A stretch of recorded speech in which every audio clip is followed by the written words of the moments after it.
Hey, everybody. I'm Elizabeth Hefner, Emerald Ambassador with Plexus, and I'm here with my friend, Lauren Smithson. Hi guys, I'm an Emerald Ambassador as well. We are both physical therapists, so we have some background in nutrition just from schooling, and then both of us have done quite a bit of just independent research for ourselves and as we've taken Plexus and just tried to work on nutrition in general in our lives and for our families as well. Um, I know both of us also work with a functional med doc too that has given us lots of advice based on like our specific blood work, and that's been one of the big resources that I have, and I'll be sharing a lot of the things that I've learned from her today. Yes. So my health journey in terms of food started actually about 9 years ago. And so I've always been healthy. I've always thought I need to eat lots of vegetables. That's how we were raised. And lots of, limited desserts and things like that. That was always a thing. And then actually early on in college, I was like, gosh, it just doesn't seem right to be eating like a bowl of cereal for lunch and a sandwich a bowl of cereal for breakfast, a sandwich for lunch, and then like heavy pasta for dinner. That just seems really heavy in this one area. And that was just me. That was just my own thought processes. And so I started just kind of going, well, I should really like eat more vegetables and just kind of limit those heavy carby, grainy things to, once or twice a day, eating more salads, things like that. And I was a runner. In high school. I ran through college. I did some, fun races and things like that. So I was always active and I certainly ate. Like I was never afraid to eat, right? And then I learned of this whole paleo diet. So around that same time that I had heard of paleo, I was actually having some pain, like pain in my feet, and sometimes my hands would hurt. And I was like, wow, like I shouldn't be feeling like this. I'm too young. What's going on? And, I'm a physical therapist. I'm like, gosh, I don't even want to think about what diagnosis this could be, right? And so I learned of paleo, and it was really great for inflammation. So I'm like, okay, well, let me read more about this. And so what I really, really loved was this focus on whole, nutritious foods. So paleo does eliminate some groups. However, the reason behind that is to really focus on very nutritionally dense food. So we're going to share what that really kind of looks like. And I've incorporated that through the years now with my children. I've been really, really careful about what it is that they ate as babies, what their first foods were. Rice cereal, my first child, she did get some rice cereal as a baby because that's what you did. But my second, third, and fourth kids got sweet potatoes and avocados and maybe a little banana and much more nutritionally dense foods as their first baby foods that I made. I did buy a tiny bit. I'm not like crazy psycho, have to make every single thing, but I did try to make a lot of their baby food. So, as well as continuing on, always, I've tried to cook our meals. My roommate in college, my good friend, she would be like, you cook and I'll do the dishes. I'm like, okay, perfect. I've always liked to cook. So anyway, some people look into paleo because they want to lose weight or maintain a healthy weight, or they want even just help planning meals. There's lots of paleo menus out there and things like that. So there's lots because farming changed how people were eating. When we came in with mass agriculture, there was a way to mass produce a lot of these grains and cereals and breads. And so people started eating that because that's what we were told, that's what we needed to eat. And there's lots and lots and lots of research out there how different health conditions have changed with that introduction of the agricultural age.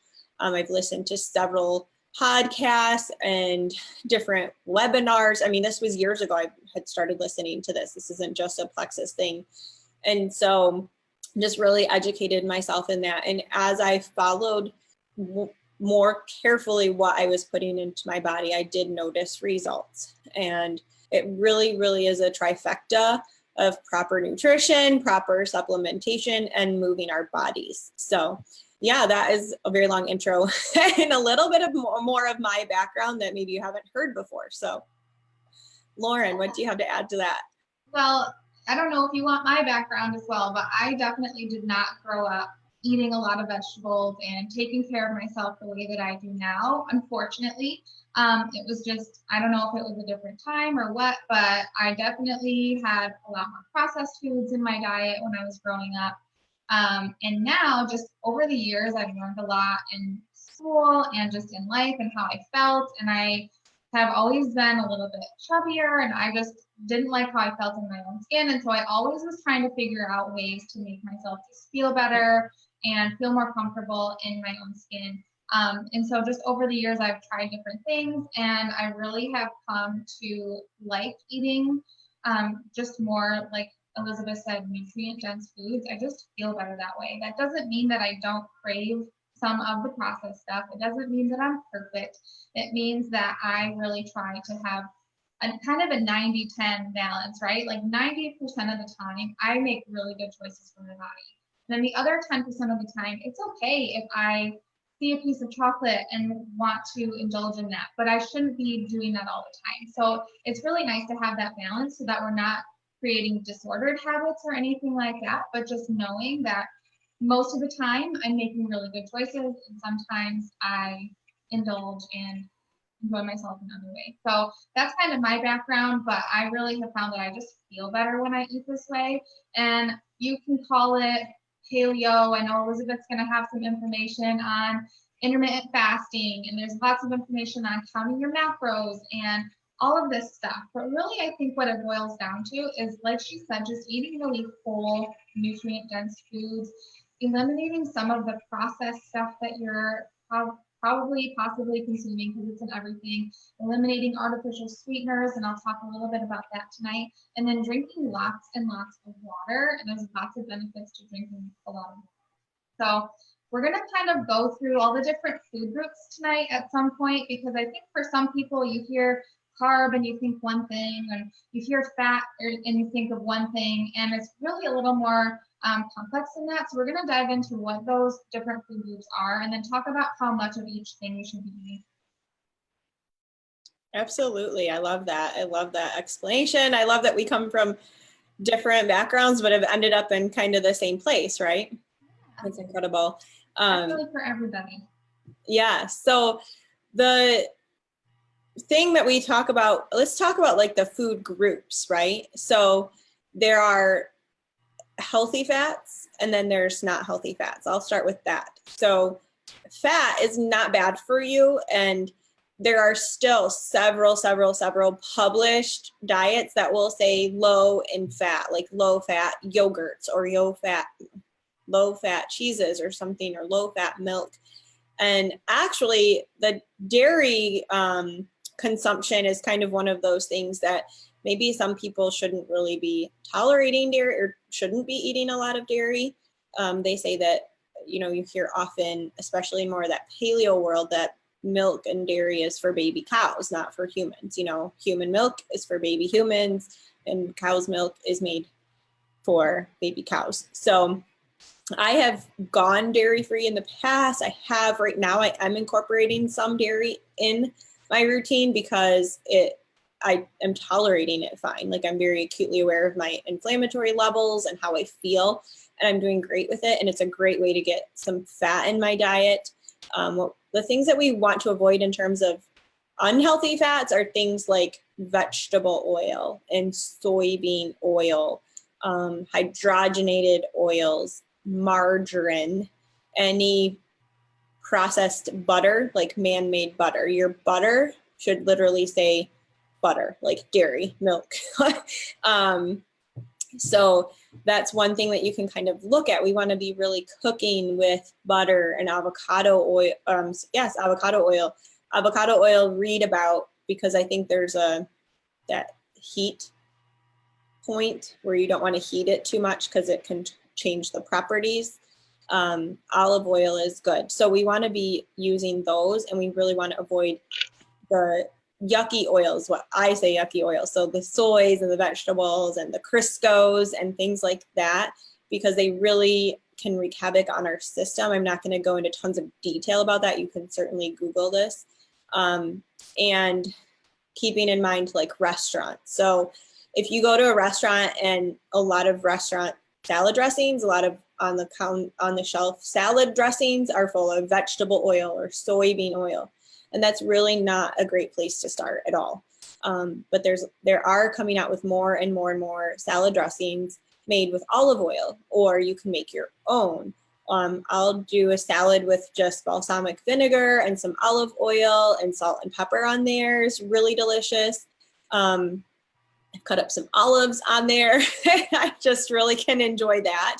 And then there are some salad dressings that are made with, that you can find on the market. They might say primal, which is like a paleo term, and they might just say olive oil, organic olive oil. And then also the sugars that they put into salad dressings can be an added sugar that we really, really don't need. So kind of watching that. And then restaurants, if you say, well, I don't really want this commercial salad dressing that you have, can I have a little bit of olive oil and vinegar? It's really difficult in most typical restaurants to have them actually bring you olive oil. They aren't cooking their food in olive oil. They're cooking it in these other oils that I've mentioned. They're certainly deep frying, their fries and things like that in those oils that are really not good for us. So really watch that. That's one really actually pretty easy switch that we can make in our homes. And maybe you take a little container of salad dressing out with you, salad dressing is what you're cooking with. And then also our healthy fats. So avocados and nuts and eggs. And like I mentioned, some full fat cheese, plain full fat yogurt, stuff like that. That's what we really want to be having in our body, is more natural occurring fat products. And it's not a bad thing, right? So keeping that in mind, that's one thing that you can also look up more too, of healthy fats, and you'll find a plenty of examples of that for sure. So Lauren, did you want to cover another group? Well, I just want to say, I think there's kind of a fad right now. Well, and there tends to be fads up and down of eliminating full food groups altogether. And I don't necessarily think that that's a good thing. So there's a lot of people that try to completely take out the fats in their diet. And this is actually not good for you. Definitely take out the ones that Elizabeth is talking about, the bad ones, the ones that do not do our bodies any good. But the good ones, they are really good for, I wrote a list here, they help us absorb our vitamins a lot better. So that is really important. They help us with energy actually, and they also help protect our heart and our brain. Like she said, you could easily Google all the benefits of good fats, but there's a lot of benefits of good fats. So I would just urge you that if you're looking into eliminating something completely, to really look into that first and see what that would do, because really our bodies need all of these, they're called macronutrients. So we need our carbs, we need our protein, we need our vegetables, we need our fats in order for our bodies to get everything it needs to function every single day. So another one that's a common misconception is eliminating carbs altogether. And I definitely don't think this is a good idea. Kind of the same concept as fats. There are good carbs and not so good carbs, right? Not all carbs are created equal. So some of the examples of the bad carbs would be like processed or the enriched white breads that you see, any kind of pastries or cookies, desserts, table sugar, things like that. Those things are the carbs that we really want to limit our intake of. And then the things that are good carbs is actually a lot of carbs in vegetables. There's a lot of carbs in fruits. And then some of the ones that I really like to consume as like a starch for a meal would be like sweet potatoes, even white potatoes. As long as you're watching your portions on these things, it's really okay to have white potatoes, sweet potatoes. I eat rice quite often too, because that's, as long as it's not any like processed rice that you could, the weird stuff that you could see in the aisles, but like really good rice.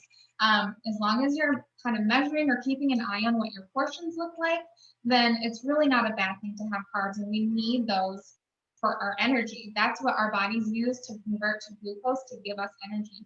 The really nice thing about eating more of the vegetables, fruits, and those like more complex carbs, like the sweet potatoes and the whole grain type of stuff, is that those take a longer amount of time to turn into glucose for our body. So you get more bang for your buck, you get more nutrients out of your calories rather than having something like a cookie or some kind of table sugar or something like that that's going to convert right away to glucose. You're not really going to be able to use it for much energy, and that's why you get so tired afterwards, because it converts right away.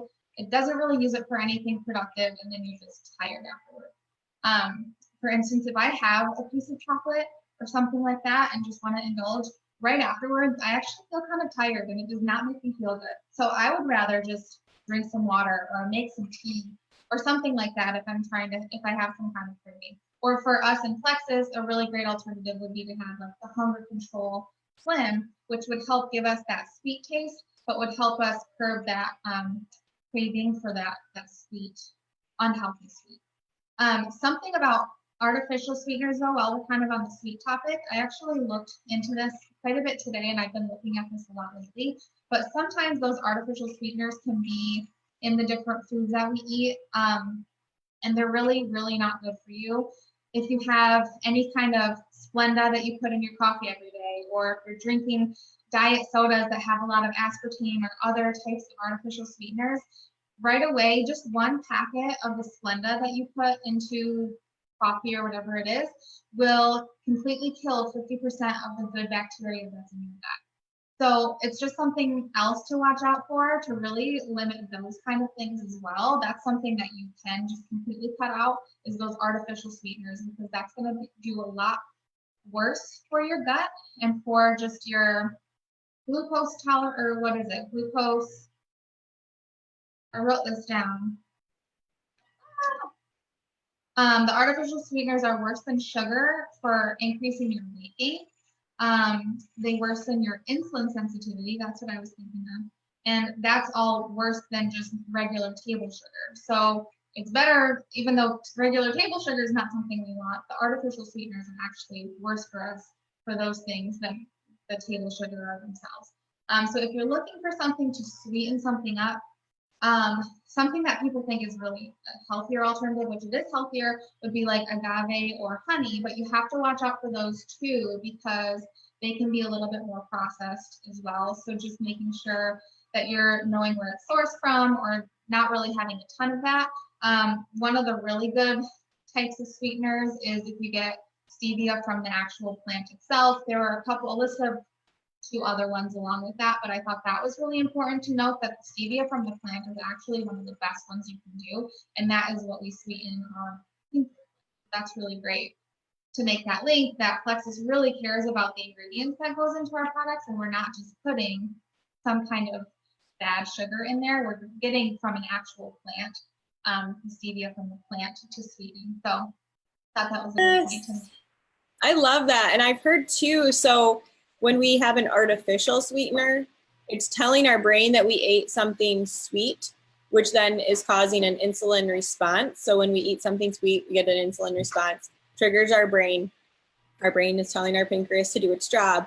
But then because we didn't actually eat real sugar, we're ending up craving more and more and more and more and more sugar. So you have this awful cycle just over and over and over again. And yeah, it makes us hungrier. I read tonight that it makes us hungrier to have artificial.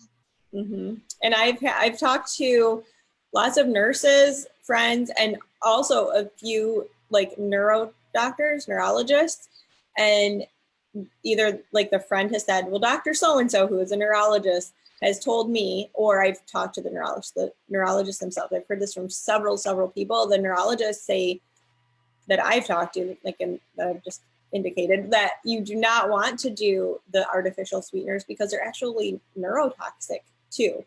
So that is not good. A lot of people with migraines, a lot of people with chronic headaches, when they quit drinking a diet soda, their headaches go away. And I know when I was studying for my board exam for PT licensure, I was like, well, I wanted to be alert and awake, and so I wanted some caffeine, and so I started drinking Diet Coke. I don't even drink Diet Coke. I hardly ever drink soda to this day. I didn't grow up drinking a ton.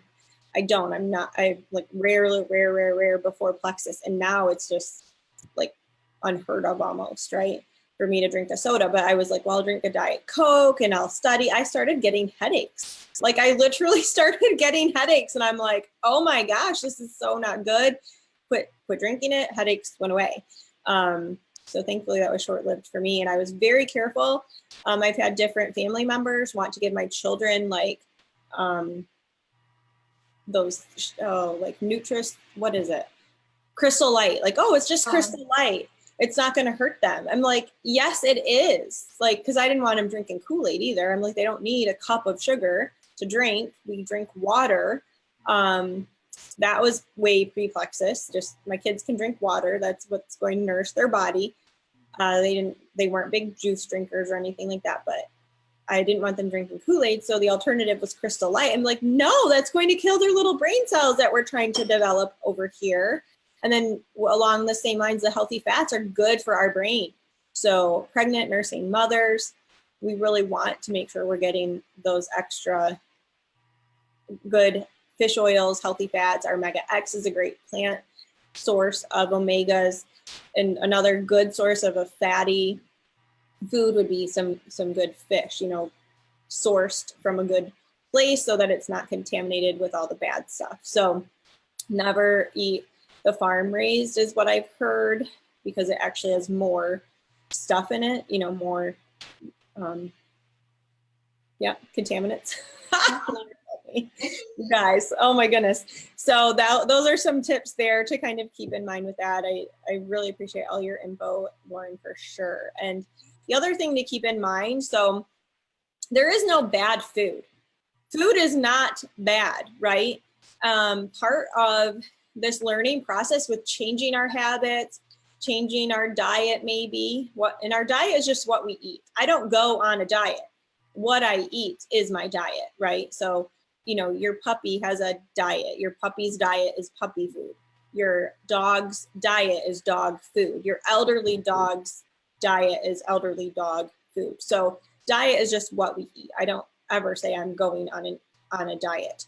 I'm not a big counter of calories and all of that, but I do listen to my body, becoming more self-aware. So why is it that I want the bag of chips? You know, is it because I'm stressed? Is it because there's an emotional trigger? Is it, you know, where is that coming from? And so thinking of food as part of, you know, is this nourishing our body? Is it going to nourish my body? Is it not? But there is no inherently good or bad food. Food is food. It's all food. And why are we craving it? Is this an emotional response? Is this a nostalgic response? Is this a habitual response? Well, every time I go to the movie, I get a big bag of popcorn and a soda and a box of candy. Is this just a habit? You know, what else could I do to enjoy the movie? Do I need that to enjoy a movie? Well, for me, no, I don't personally. But that doesn't mean that for someone else that isn't very meaningful for part of their movie experience. And that is okay. That's okay. There is, you know, now, do you want to eat that every single day? In my researched opinion for, let's say 10 years, I would say no. However, if that's something that you really enjoy and find meaningful, then that is okay. It's okay too. This is all about your goal and what you find meaningful. And so just keep that in mind. There is no good and bad food. And the whole like, well, I already ate a donut for breakfast, and so I might as well have another one after lunch. And why not have ice cream and cookies after dinner too? Because I've already screwed up. That is another thought process of habitual, like, well, I screwed up, the day's done, I'm just going to keep screwing up because I've decided to, basically. And if you eat a donut for breakfast, you better enjoy it, right? Number one, just enjoy it, own it, eat the donut if that's what you really, really, really want. It's okay. But then maybe at lunch, get a salad and make sure there's some good chicken on it and some olive oil, you know, like balance yourself out. And so I saw this somewhere and she said, it's like throwing the baby out with the bathwater basically is like with your diet specifically is what I'm referring to. And I'm sure we can apply this to other areas, but if I drop my phone and then I stomp on it. So because I dropped my phone, which was an accident, and I'm going to stomp on it because I dropped it, like nobody's going to do that, right? Like, why would you do that? So, eat the donut and then get yourself back on track. It was one meaningful opportunity that you had to eat a donut. And if that was important to you, make that important, but don't stomp on your phone the rest of the day. Nobody's going to stomp on their smartphone, you guys. We pay too much money for them. So just definitely keep that in mind. I love that. Yeah. And like a tip, like that's just my son. It's okay. So a tip that I have too is that, and I've learned, and you touched on this. So when you eat a piece of chocolate, you don't necessarily feel super awesome. Like, oh, I feel a little sluggish, a little tired. So, they used to say, well, if you really want that chocolate, eat it after breakfast, because then you kind of get it out of your system and you have all day to burn those calories. Well, or you're kind of setting yourself to want more and more chocolate all day is one thing that can occur. You need to kind of see where your body is at. But if you feel like that, then if I'm going to enjoy a piece of chocolate, then I'm going to do it when my children are in bed and not getting up any more times and not coming to me and asking me for anything. And the TV's off and everything's calm. And that's when I'm actually going to enjoy the chocolate. I'm not going to enjoy the chocolate with chaos happening all around me, right? Let's just be honest with ourselves. And so having it at bedtime, like, I'm saying a piece of chocolate, not a candy bar, where you then feel kind of like sleep through it. It's okay to kind of like go to bed and you're going to wake up and that whole exchange is going to happen while you're sleeping and you're going to wake up and feel good. So just kind of keeping our timing of these things that we do find meaningful to indulge in is good. And then finding freedom in knowing that we can have a cookie, a Christmas cookie, anytime we want. You can make Christmas cookies in June. There's no reason why you can't. Your grandmother's chocolate dip cherry blah blah blah cookie, that isn't something that can only be made in December. It can be made any time of the year. And I think when we are conscious of that, it gives us that freedom to go, well, you know what? I don't really want this right now, but I know we only get it once a year.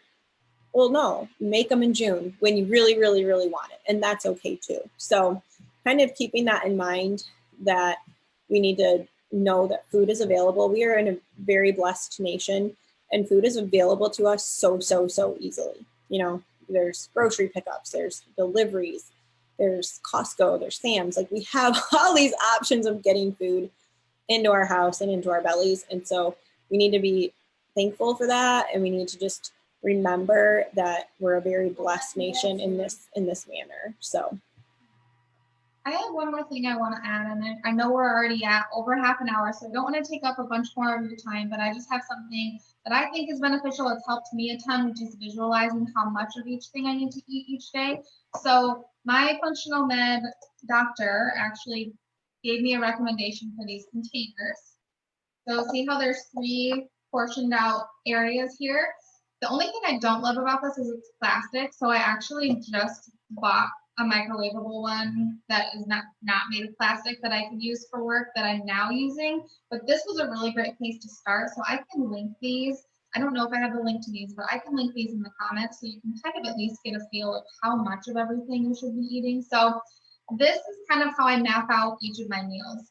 So not as much breakfast because I have lean for breakfast, but I do a whole handful of spinach in my lean each day, which is this large portion. So the largest portion of this container should be your vegetables. It should be half of your meal every single time that you eat.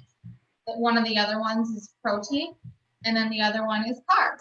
So these all are specific amounts. So I believe these are 2/3 of a cup each. So protein, carbs, 2/3 each. And then this is 1.5 cups of vegetables. And that's what I have for each of my meals.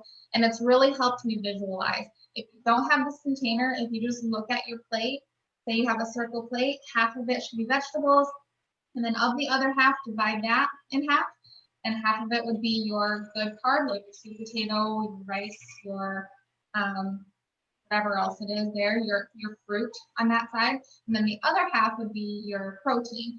What I like to do for protein is imagine the palm of your hand. The piece of meat that you eat is not the main player in your meal. So the meat should be about the width and diameter of your palm and no larger than that each time you eat a meal. So keep that in mind as you're making your meals. And again, I can link this in there so that you can kind of get these for yourself if you would like to. But that is what I do for every single thing. And I cook a lot with olive oil, so I figure if I cook my meat with olive oil, that kind of counts as my fat. If I don't have fat in a meal, I'll add part of an avocado or something like that into my meal as well. Per my functional med doctor, she says if you're under 165 pounds, 3 of these a day is enough for your body to perform at its optimal level. So if you're wondering, well, how much of that do I eat? Some people count macros and they like weigh their food, and I've actually toyed around with the idea of maybe doing that because I think that it's more specific for your body. But this is a really great place to start. So if you're under 165 pounds, 3 of these. If you're over 165 pounds, your body might need 4 of them until you start losing the weight, and then you can go back down to 3. So, or if you're a male that shouldn't weigh less than 165 pounds, and you might need 4 of those. That's okay. Or if you're a female that has a frame that needs that. Anyway, I'm just saying, like, everybody's body is different and needs different amounts of things, but this is a really great way to portion each of them. So just wanted to add that. Again, I will link that into the comments so you guys have access to it as well. Just to review, 2/3 cup of each and then 1.5 cups. So if you just want to measure out your food before you're packing your lunches for tomorrow or whatever, that's what these portion sizes are. I love that. I love the visual. It's so good. So good. I do that. I've kind of learned to do that without really having somebody tell me to, I guess. It's just kind of, I'm very similar, very similar. So the main point, yeah, is just that your vegetables should be the main part of your meal. And then for me, what I do, if I'm eating fruit in my day, I count that as my carb rather than, adding in also sweet potato or something else. That would count as my carb for that meal, just so that I'm not taking in too much of that. Right. Yeah. And then I just have one more thing to add. I'll try to be quick, is just keep in mind, this kind of goes along like an intermittent fasting type rule. But like, it's okay to not eat at social eating times. It's okay to eat when our body is telling us to be hungry. So what I noticed is that when the days that I'm not working, where I'm home and I get the kids on the bus and I do this and I start the laundry and I'm running around and then I take a shower and and then I'm like, oh, it's 11. I'm actually really hungry. I think I'm going to eat. And then I can eat a lot of vegetables and my proteins and my fats and my, a little bit of carbs and whatever. And then I get that meal in. I feel really good that day, right? Where a lot of times I think we think, okay, I'm up and I've been up for a half an hour, so now I need to eat. And if your body is telling you to do that, then absolutely. But we don't necessarily have to eat at a time that is this traditional like morning, noon, evening. You can if your body's telling you that, but just feel that freedom to know, like, it's okay to go out to dinner and say, well, I'm really not hungry right now, girls, but I'm going to have some water with you and I'm going to enjoy the company. And finding that freedom too is great. I mean, I have times at work where I'll do my lean, I'll kind of tuck it away and hide it as I'm running around, and then I'll mix it up real quick and drink it maybe at like 10:30. Well, then at noon, I'm really not hungry for lunch. And so I'll do my typing and I'll visit and and then more at like 1:15, then I'm hungry. And so then I'm eating after everyone else has eaten, but that's what my body is telling me to do, right? So just kind of keep that in mind. It's okay to feel a little bit hungry. I am not saying we're starving ourselves. That is no sort of information I would ever tell anyone. We're eating to our hunger cues. But because we're hungry, it doesn't necessarily mean, well, I have to run and eat right now. It means, okay, wow, my body is burning fat. My body is working and I'm going to enjoy that.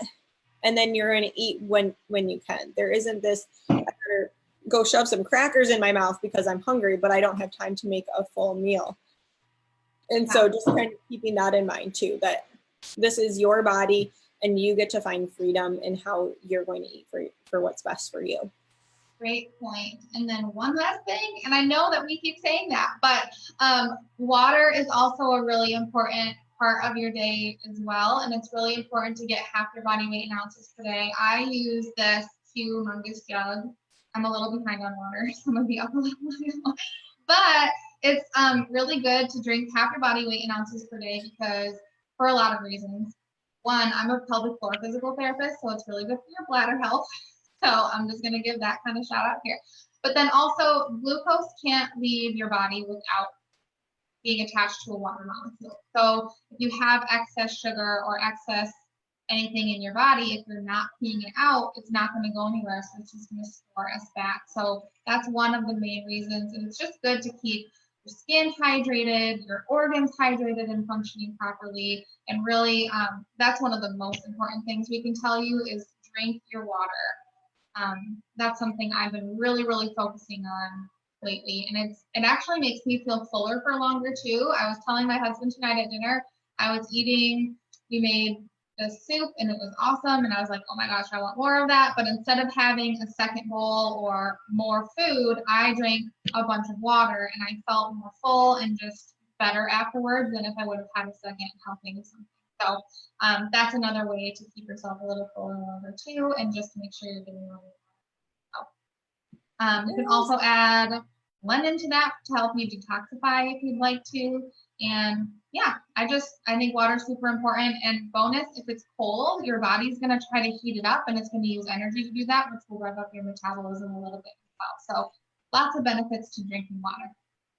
Awesome. Very good. I love it. I love all these tips. So yeah. Well, thanks for tuning in, you guys. Yeah, thanks for jumping on. Yeah, we appreciate you. Yep. Good luck. Bye. You guys have a good night.